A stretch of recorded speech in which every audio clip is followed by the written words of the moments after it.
But to turn to your film music, I know I have conducted a couple of your films, the music in a couple of your films. Harsha, Pavaru Walalu is one of them, and Anantara is the other. I know you've written many more films.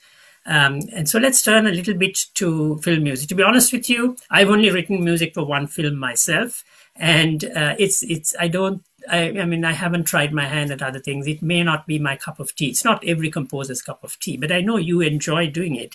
So tell us a little bit about do you enjoy writing film music, and how do you actually do that? Do you watch the film first, or do you sit down with the director and have a discussion, or how do you do this? Tell us. Yes, actually, I worked from the beginning, even before the film is filmed, with the editor actually, with the editor, and I had a good fortune of working with the legendary Lal Pearson, who edited both films and other films like Sagar Jalil. He was a genius actually, and I learned a lot about film music from him. How to respond to the director's medium, it's a director's medium. The composer can't do what he wants, but he has to think of the film, and he should be felt, not actually heard much, but felt, Mm-hmm. So I believe that, because I really enjoy, like you said, I really enjoy doing for films, because it's a challenge to be in the shoes of another person and to work within the rules of another person, while still bringing out your own, your own chemistry and your own thinking into it, contribution to it. So it's a wonderful area, but it can be a lot of very stressful sometimes, Mm-hmm. Because to meet deadlines, you have to meet, you have to satisfy the director mainly. So right. It can be stressful sometimes. Yes.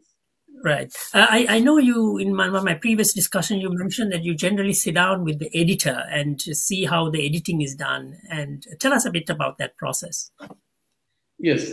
Actually, the music actually gets influenced by the editing rhythm, Mm-hmm. The rhythm of the editing actually will drive the composer to decide about his metronome marks. He has to derive the metronome marks from the edited sections of the film. Right. Even there's no movement of people, even movement of trees, you can actually set a metronome mark to the movement of trees. I mean, how nature is responding on your film. So it's very interesting, and that way you set the metronome marks, then you decide on the length of the music and you divide it to relate it to the metronome mark. Then you can calculate the number of bars. Right. So after you calculate the number of bars, you can decide on the mood, what point of view, from whose point of view the music should come out. Those things you have to decide, and then you can create the music. So that's the mechanism. Right.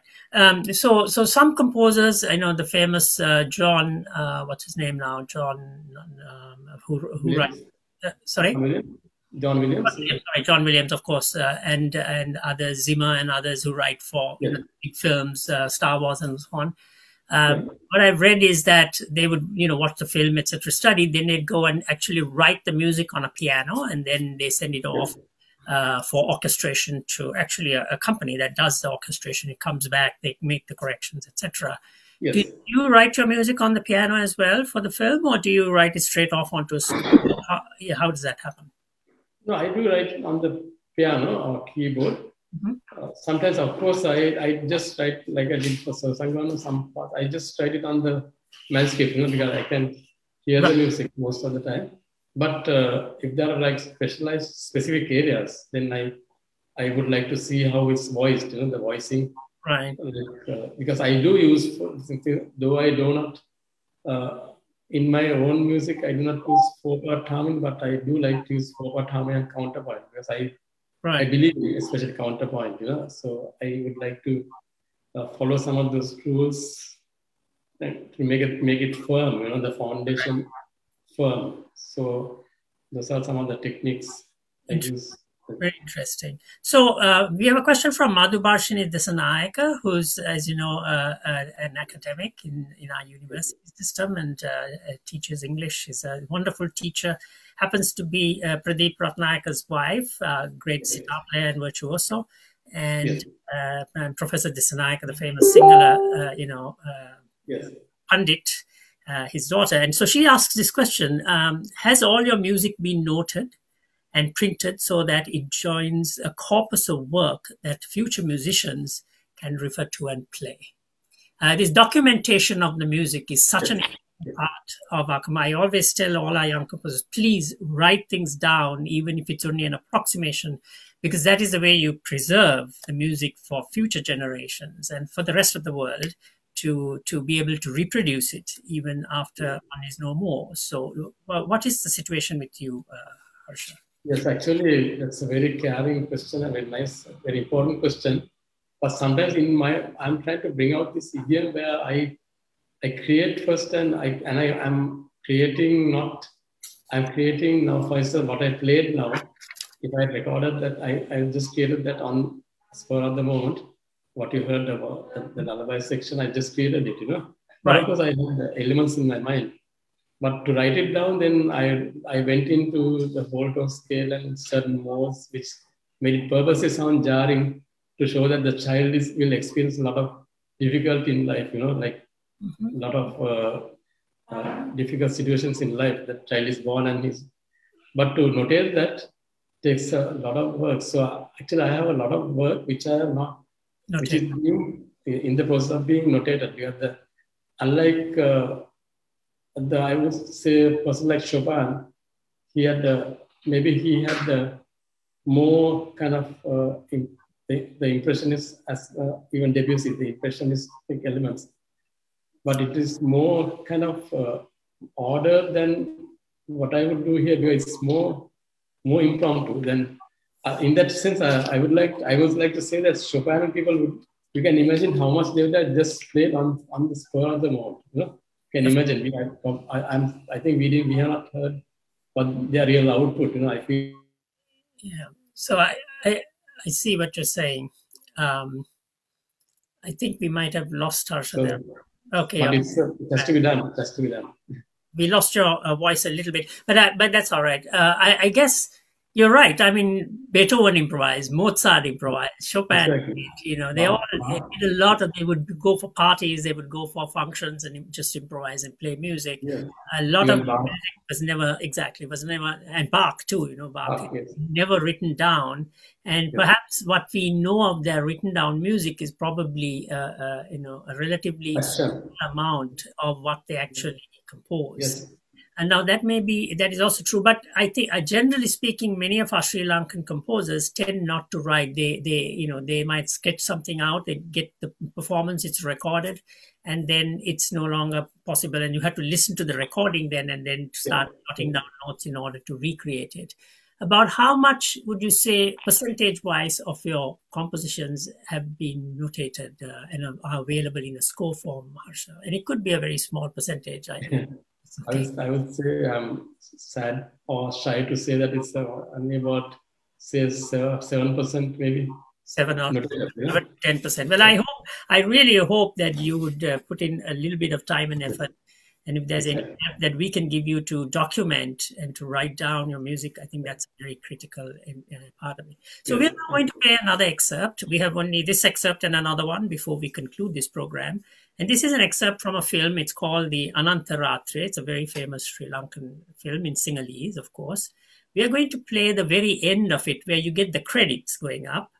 Because that's where you actually hear most of the composition without interruption of voices and so on. But at the very end, the main actor, I believe was it Tony Ranasinghe, Harsha? Ravindra Randenia. Ravindra Randenia, I'm sorry. Ravindra Randenia. He's seated at a piano and playing as the film comes to an end. And I know it's you playing, it's not Ravindra playing, but it's interesting to see the film actually ending with your. Actually, I want at this point I would like to pay credit to him. Yes. Because when this film was shown in India, Mrinal Sen, the legendary film editor, the director, he was only second to Rai. He came and hugged me and said, he hugged and complimented me on the music. And as another comment, he said, please tell that actor, he's a great actor. Yeah. And to pass on that to Ravindra, my friend Ravindra. Yeah, because when you watch him, it looks like he's really playing the piano. So, indeed, let's have a listen to this piece, and then we can come back, and then I want to move on to some the final piece, which is really on another jazz improvisation, really bringing in some Indian talas and improvisations, which I think is very exciting. But here's the Anantara excerpt now.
Very interesting.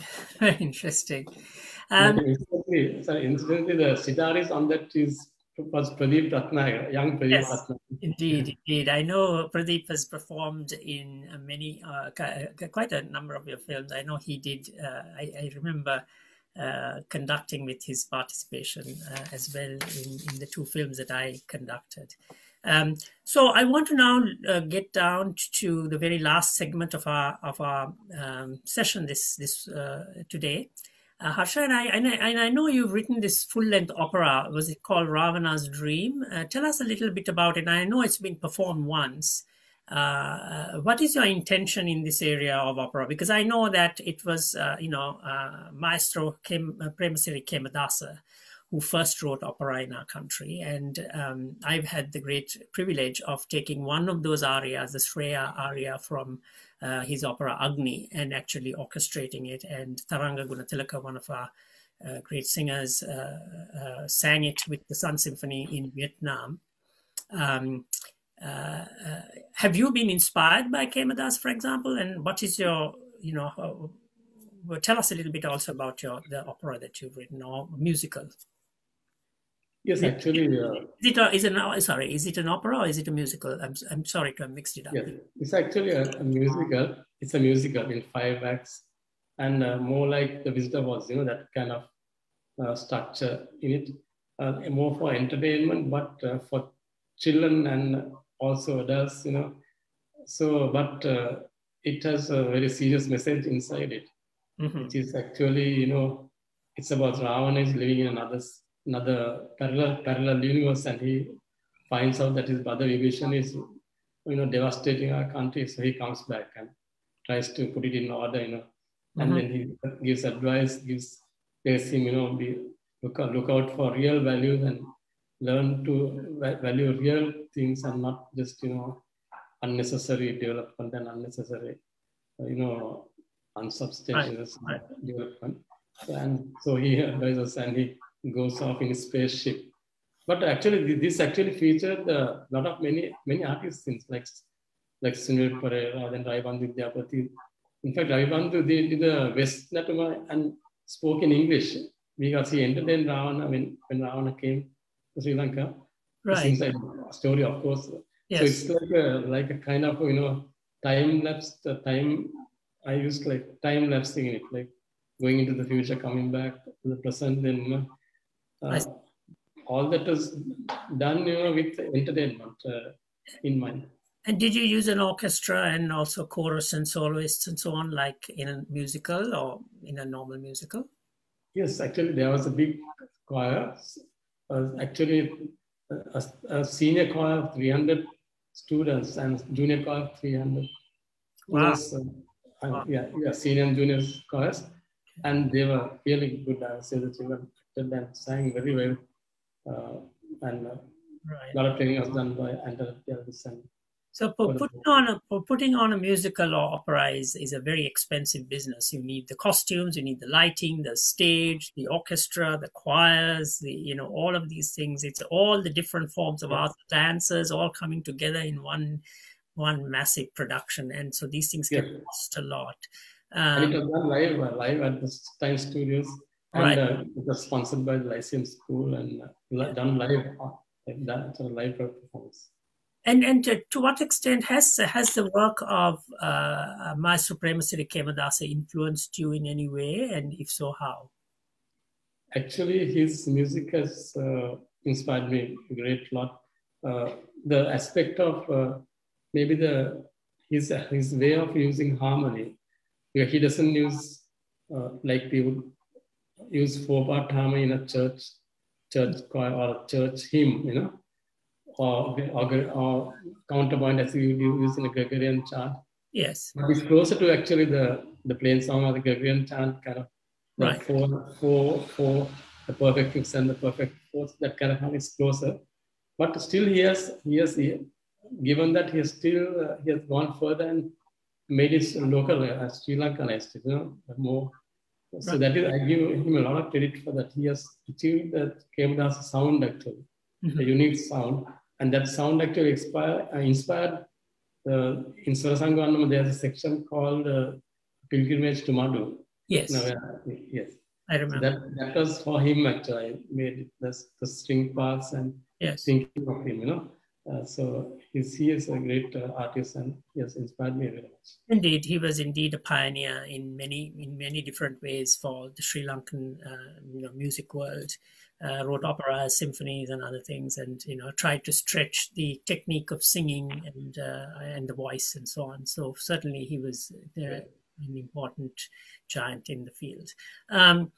And so as we come towards the end of our program now, I wanted to wind up today's presentation with this last excerpt, and that is Green Dolphin Street is the name, and it's actually a recording of a live performance at the Asian Jazz Yatra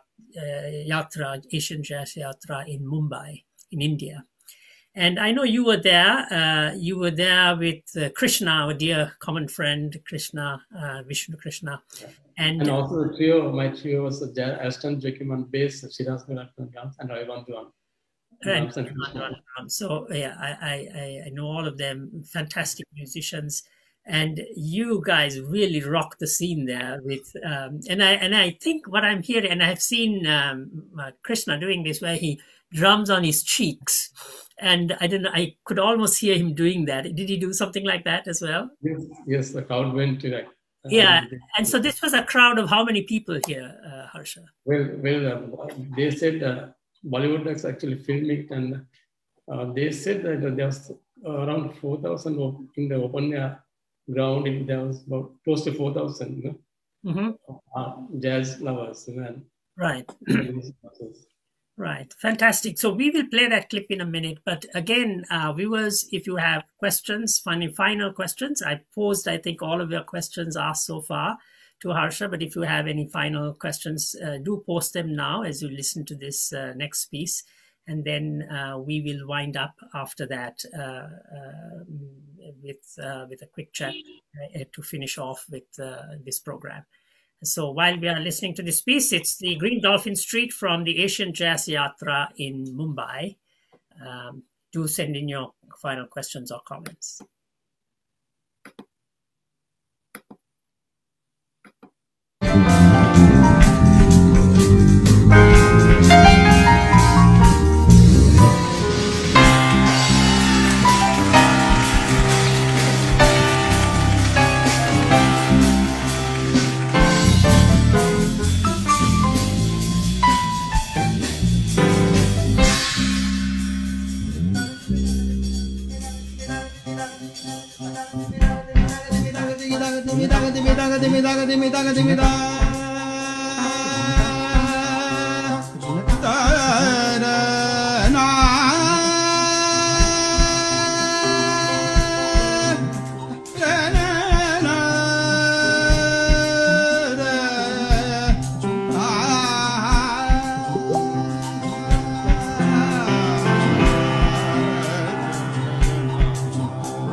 That is amazing. It's absolutely amazing improvisation going on there. So spontaneous. I can understand the challenge of your trying to write down these improvisations because a lot of what you do is around improvisation. But at least if you can capture the basic underlying thematic material, harmonic material, then you can always improvise on top, and people can, improvise on top of it. So I really encourage you to do that, Harsha. There's a question from Sagara Suresh Vijay Singh, who's also a young upcoming composer and musician, and he's also in the middle of trying to write an opera around the Sigiri theme. He says, Harsha sir, this is in Sinhalese, so let me read it in Sinhalese first. ඔබතුමා විශ්වාස කරනවාද ඉන්දියානු රාගධාරී සංගීත සම්ප්‍රදාය හෝ බටහිර සම්භාව්‍ය සංගීත සම්ප්‍රදාය ජෑස් සම්ප්‍රදාය ආදී හැරුණුකොට ලංකාවේ විධිමත් සංගීත සම්ප්‍රදායක් බිහිකර ගත හැකියයි කියා. අතීතයේ ලංකාවේ සිංහල රාගධාරී සංගීතයක් පැවති විය හැකි ගියා විය හැකිද? That's it. So let me also translate that into English for those of our colleagues who may be from other parts of South Asia. So Sagar asks, apart from the Indian classical ragadhari music, jazz, the Western music traditions, etc., is there a Sri Lankan formal musical tradition that we can evolve or give birth to? And he says, could there have been such a ragadhari system or traditional music in Sri Lanka in the past? That's his question. I hope I translated that accurately enough. But you can answer both in Sinhala and English. Yeah, actually, what we have is the most extensive scientific kind of music we have up to now is the Vannamas, I think. Because the Vannamas are based on verse, it's actually verse oriented. That's why it's difficult to count for other people.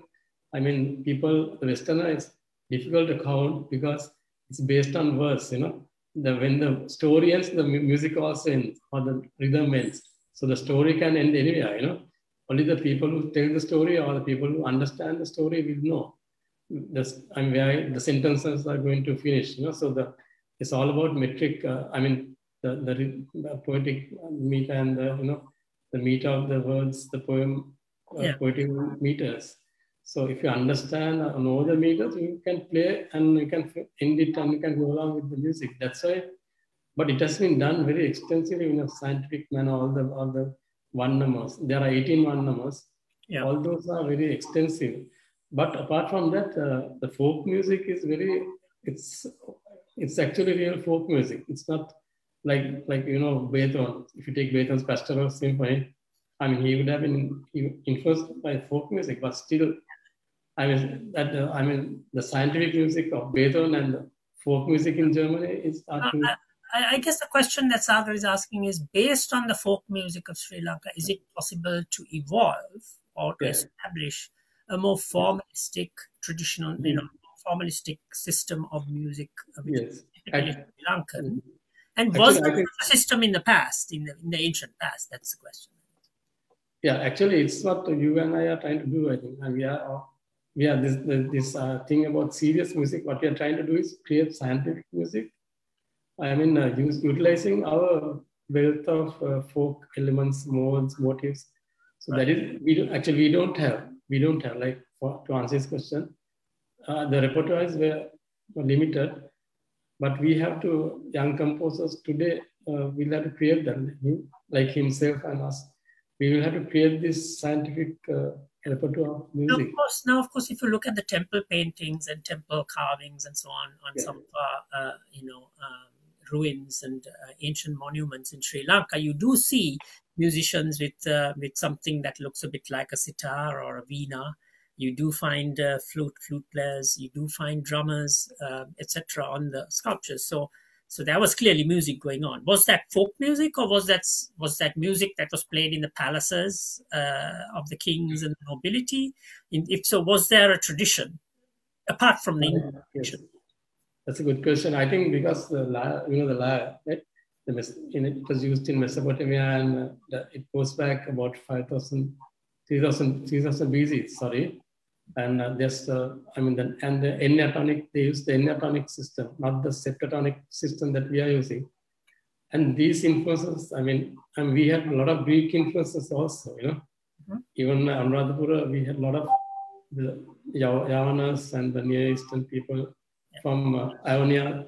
We had a lot of Greek influence. So these carvings and these motifs in art and sculpture, we may have could have got it from those sources, but we in the Parakrama,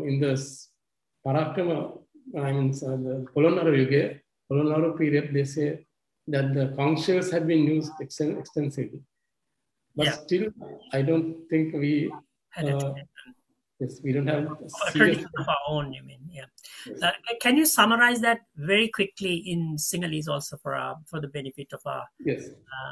අතරම මම කියන්න ආසයි අපි මේ සම්භාව්‍ය සංගීතය කියන අපි හදන්න යනවා කියන්නේ සම්භාව්‍ය සංගීතය හදන්න අපිට අමුද්‍රව්‍ය තියෙනවා ලංකාවේ. අමුද්‍රව්‍ය වැඩිත් එක්ක දෙනවා. සීදස් කුලදෙලක වැනි ප්‍රවීණ පරිශකයන් කරලා තියෙන වැඩ අනුව අපිට අපේ ජන සංගීත සහ බෙර වාදන බෙර සංගීත පාවිච්චි කරලා අපිට සම්භාව්‍ය සංගීතය හදන්න හරිම පහසුයි අතට. ඒව නැතුව හදන්න බෑ අතට. It's 10 o'clock. ඒ තියෙන නිසා අපිට හදන්න හරිම ලේසි. ඒ නිසා මේ මම කියන්නේ සම්භාව්‍ය සංගීත නිර්මාණය කරන්න ඕන අතර මම දැන් ලල්නාත් ඉන්නවා ඒ වගේම කේමදාසයන් හිටියා ඒ වගේම අසන්ත නැසා තව මුග දෙනෙක් ඉන්නවා මමත් වෑයම් කරනවා ඒ වගේම තරුණාත් ඉන්නවා දැන් ඒ අය වෑයම් කරලා අපේ මේ පරාසය වැඩි කරන්න ඕනේ අපේ සම්භාව්‍ය සංගීතය ඒව වැඩි කරන්න අපිට අමුද්‍රව්‍ය මේ රටේ තියෙනවා අමුද්‍රව්‍ය අපිට කොහෙන්වත් ගේන්න ඕනේ නැහැ ඒ නිසා අපි සම්භාව්‍ය සංගීතය නිෂ්පාදනය කරොත් ඒක අපේ අනිවාර්යෙන් අපේ දෙයක් වෙනවා ඒකින්ද කරන්න කියලා තමයි මට ඉල්ලන්න තියෙන්නේ. Thank you so much, Harsha. We are coming to the end of our program now. Personally, I also feel that we can engage in creating new music based on our folk music, whether we draw from Western traditions as well, or from Oriental, Indian, or Far Eastern traditions, or even Middle Eastern traditions, is entirely up to us.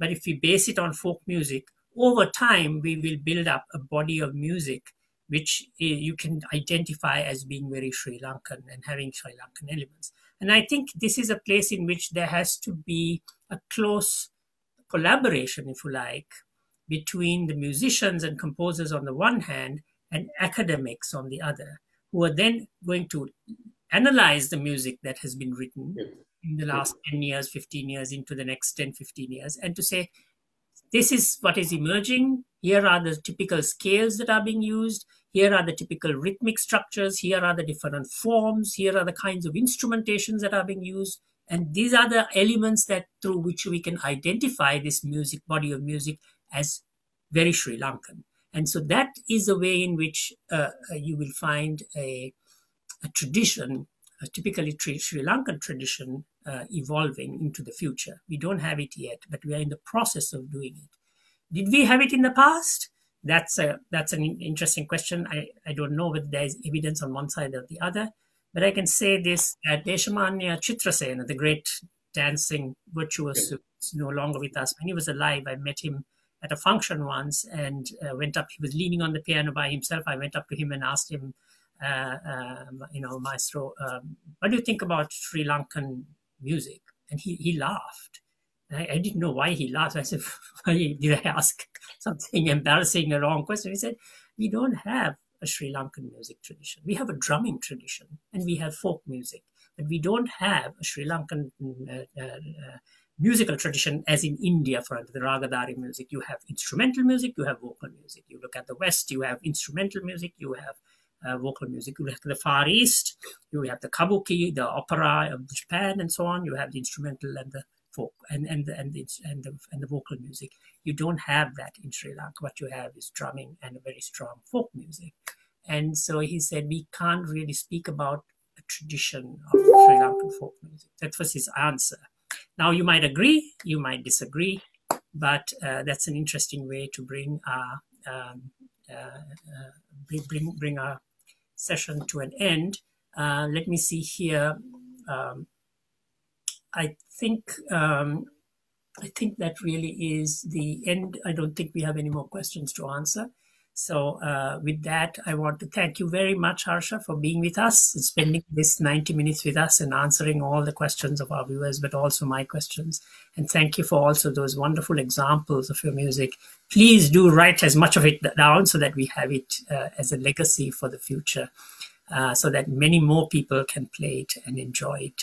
And do go to Harsha's Facebook page. You can also go to my Facebook page. Our next session of Noteworthy will be in March, in the 3rd or 4th week of March, and it will be with two really great musicians, Lalanath de Silva, who's probably a very recognized Sri Lankan, but more importantly, a world-renowned pianist who performs as a regular collaborator with Itzhak Perlman, the greatest, for me, the greatest violinist alive today. And also Taranga Gunathilaka, who is one of our up-and-coming wonderful sopranos and singers, but she's also a great artist. Both of them living and working in New York now, but often comes to Sri Lanka and performs as well and goes around the world performing. We will talk to them next month on Noteworthy. So look out for that on our Facebook page. If you like what we did, send us your comments. And so here we end and say goodbye. Thank you very much, Harsha. Thank you to all of you who are viewing. And we'll meet again soon. Bye-bye.